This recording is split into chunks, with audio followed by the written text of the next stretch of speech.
Alam na ng buong pamilya ang problema sa kanya.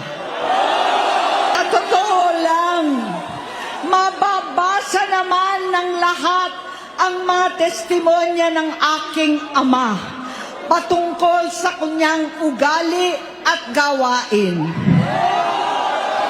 Noon, dahil may tatay pa kami, hindi ko pa siya responsibilidad. Noong tumatanda, ay mas naging nakakabahala. Batid ko na nagda-drug siya. Namuhay kaming magkakapatid sa ibang bansa. Kami-kami lang. Kinumbinsi ko pa si Bongbong, pakasalan mo na si Lisa. Naisip ko noon, kapag nag-asawa siya, malalagay na sa tahimik at magkakaroon ng direksyon.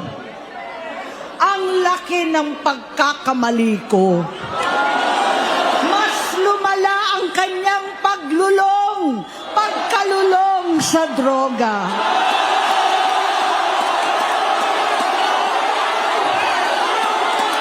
Dahil parehas pala silang mag-asawa.